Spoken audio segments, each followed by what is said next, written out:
get a couple. I want to get a couple, or at least a couple fish. This water's 87 degrees. They're probably going. I got one. He hit it on top. I was what it was. The spinnerbait was all kind of crooked. I saw you kind of it. jerking around on it there. Look at this guy. I thought maybe you had some grass on it. That's a good one. That's a good fish, isn't it? Yeah. Nice big old. The blade wasn't even spinning, was it? I got one too. I got one too. Okay. What you got, Jimmy? I got a good one, baby. Bigger than yours. He didn't want to have them compared. That's a good, healthy fish, though. Spinnerbaiting early in the morning, as that sun gets out, it could shut this spinnerbait bite off. But it probably, as long as we still have low light, it might not. That sun gets a little bit higher. We'll go to crankbaits and worms and jigs and whatever. Whatever. Another one. Golly. They're busting that blade on top of the water, aren't they? Jeez. Get out early, early, early.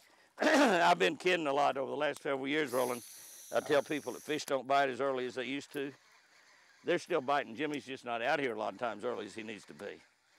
That's a beauty right there. Look how fat that fish is. That's a nice fat one. Boy, that thing's got some teeth on them. Ooh. Just get the top of my lip on that kiss.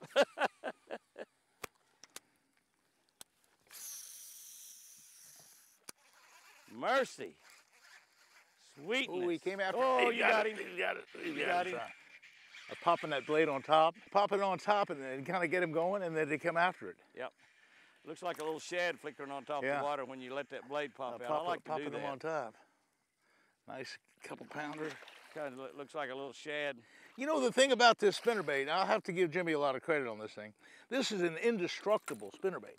Pretty because much. Last week we went down to the Mississippi Delta. We caught great big 30-pound redfish on this. And look, this is one of them that I caught it on. And it's not even torn up. It's got a real heavy-duty wire. And those big 30-pound redfish, they didn't tear it up at all. Tore the skirt up maybe. Have to change skirts and stuff. Skirts on. But as far as the bait itself, it's indestructible. The reason it doesn't break is it's got that circle, that old safety pin bend. Spinner plug time. There's a lot of grass all over here, and we're not really that close to the bank, but we're over the top of grass. That's the main thing. And grass is about 5 foot down. Well, grass is about, the water's 5 foot deep. Grass is about 2 or 3 foot down. Fishing on the other side. And he hit, the fish hit immediately. On the other side of the boat, Roland. Way out there. I mean, way out there. Fishing 150 on the other side of the boat, he still tried to throw in front of me. I got to throw in front of Jimmy. Right, I don't mind. To catch up to him. He's going to hog all the good spots. I got to be aggressive. Be a backseat aggressive fisherman. Ooh, another double. He's always worried about me being in the front of the boat. I put him in the back of the boat for one day here a while back. We had one of the worst day fishing that we've had in a long time. That's because whoever was operating the trolling motor was trying to absolutely catch every fish, and he was messing up the water, scaring the fish. Yeah, he let me run the boat one day. Well, that's pretty good. I thought it was pretty benevolent of me, really. The grass is not too deep. Of course, I can drop the spinnerbait down and take it on. Now, what I tie, Jimmy showed his knot, but I tie a Palomar knot. I tie a Palomar knot, and that is just going through with the double line through the eye, and making an overhand knot here, just making an overhand loop. And when you do, come out with that open loop and put the bait right through the open loop, and that's the Palomar. And that's a good knot. There's no doubt about it. There's another one. It's important to tie your knot correctly, and you tie it correctly. Ooh, that's a nice one. Oh, he's getting down in that grass. I got a little ridge right here, and he got down in the grass. The ridge, grass coming all the way to the top. Still got him. Oh, he went back. I got him out of the grass, and he went right back in it.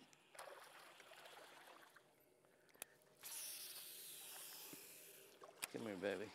We're not catching giants, but we're catching some really nice fish. And that's a different type of grass right there. What type of grass is that, Roland? I don't know. It's not hydrilla, huh? No. Got a little bit in it, but it's a different type of grass right there. This is kind of some hay grass looking stuff. I never asked Roland a fishing question in my life when he said, I don't know. Like, what kind of grass is that, Roland? And he said, I don't know. It looks like hydrilla to me. No, it is not hydrilla. That's a common answer. It looks like hydrilla to me. But he usually, he might not know an answer. He might not have it, but he'll give an answer. Oh yeah, Jimmy. It's important when the bluebirds are singing like they are today. If they're not singing, you want to use a different color. Oh boy, one hit it. He really hit it hard. Oh, he's got it. He's got it. Got it? He's got it. He's got it. I think my top of my lip's bleeding where that one fish bit me. He's got it. He's got it. I don't know if she was good bite going on here today, Jimmy. This spinnerbait bite is good. That's a good fish, isn't it? Yeah, that's a good fish. 3 or 4 pounds at least, maybe 4. Maybe 5, maybe 6, maybe 7. He's 3 or 4. Maybe 3. Maybe 3. Maybe 3. Good fat 3. Fat fish. And you know, another thing is this fish is a catch and release situation, but that fish hadn't been caught before. That's good. That is really good. Oh, there he is. Oh, that's a pretty beautiful strike there. Man, good one too. Big one? Well, not as big as I thought he was. He stripped out line. The boy's a pretty strike. I mean, he will come right up on top of the water and ate it. Oh, pretty nice fish. God, their teeth are so long. God, I need to have a glove on. Look at that. Medic. Golly. Their teeth are so long. Most bass teeth are not near that long. There, I got him. I threw back and got him. He'd hit it twice. If that's a bluegill, it's a world record.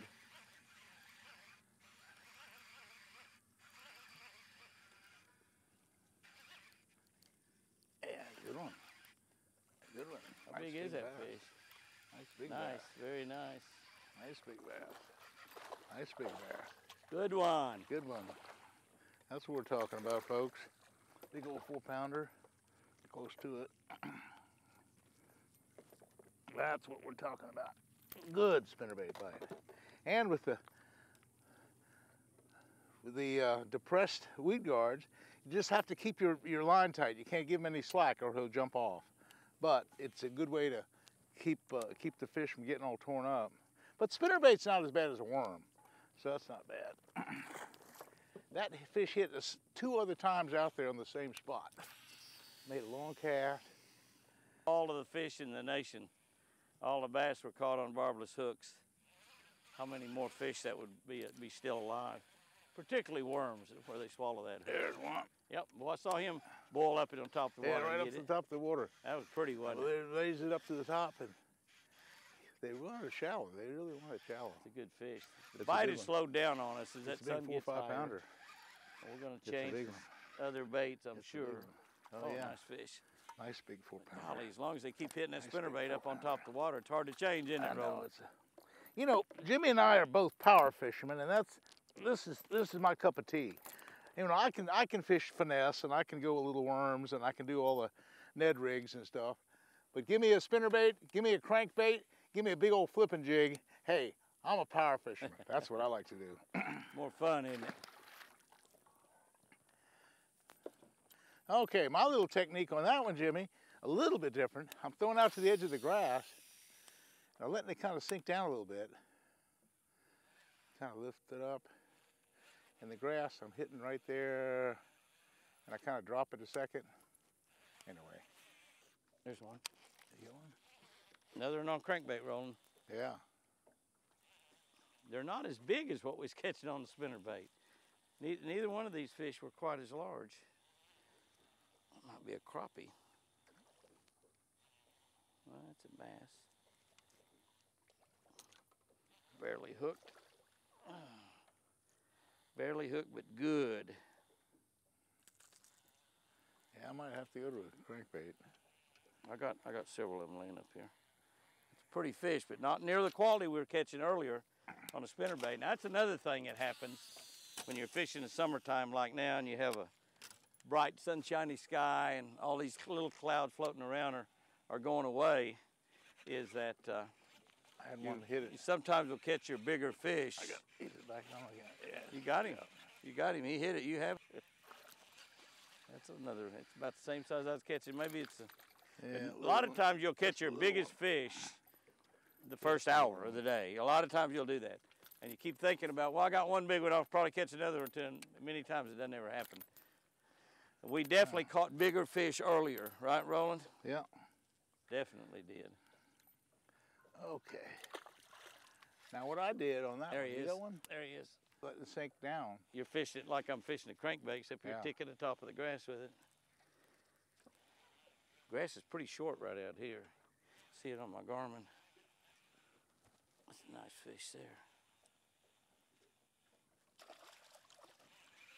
They're eating that little smoothie.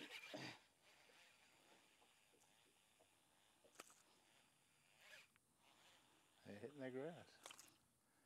The grass bed's paying off.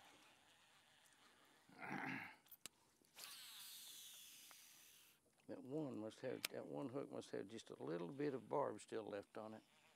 All I'm doing is just cranking this thing. I stop it a little bit every now and then, but I'm not stopping it quite as often as I normally do because I'm just getting it down there.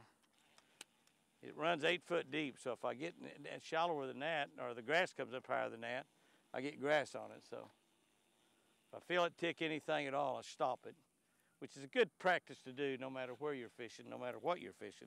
If you hit something, if it be a tree limb, be a tree limb. If it's grass, it's the bottom. Anytime you hit something, pause that thing and let it just sit there, float back up. And a lot of times that's when you get the bite. Especially if it bumps into it deflects. It makes a little deflection movement down there under the water. That little deflection when it hits something and stops, hits something, stops, acts like it's a little stunned.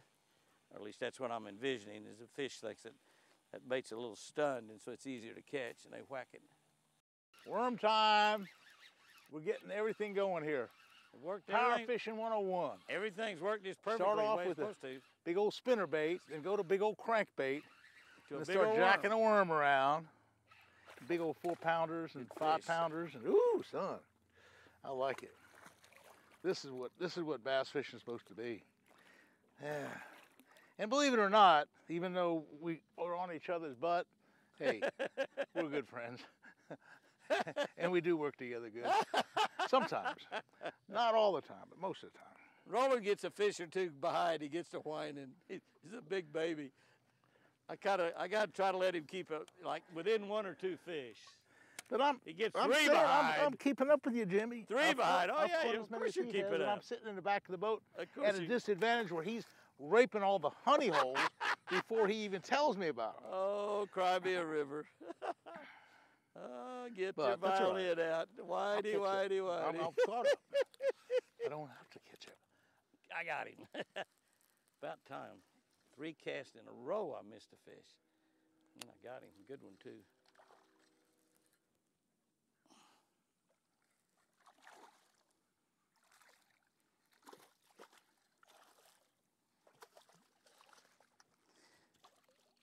Oh, come here, pal. It's a nice heavy fish. Oh, my. Use a different finger. My finger is so sore. Golly, it hurts. Man, it's just getting worse all the time. Well, quit putting your thumb in their mouth, Jimmy. Okay, I will. I'm sorry. I'm so sorry. You know, I would ask Jimmy in a nice way if I could. I would ask him in a very polite way, Jimmy, where are some of the honey holes? But he's not going to tell me. But I just have to kind of throw where he throws, and when he catches one, maybe I can get in on the honey hole too. He's not going to tell me where the honey holes are. Come here, baby. Big one? He feels pretty good. Feels like a good Not one. Huh? giant, but good one. Pretty nice, yeah. Oh, yeah. Double time. Double time. Yeah, mine's bigger. Yeah.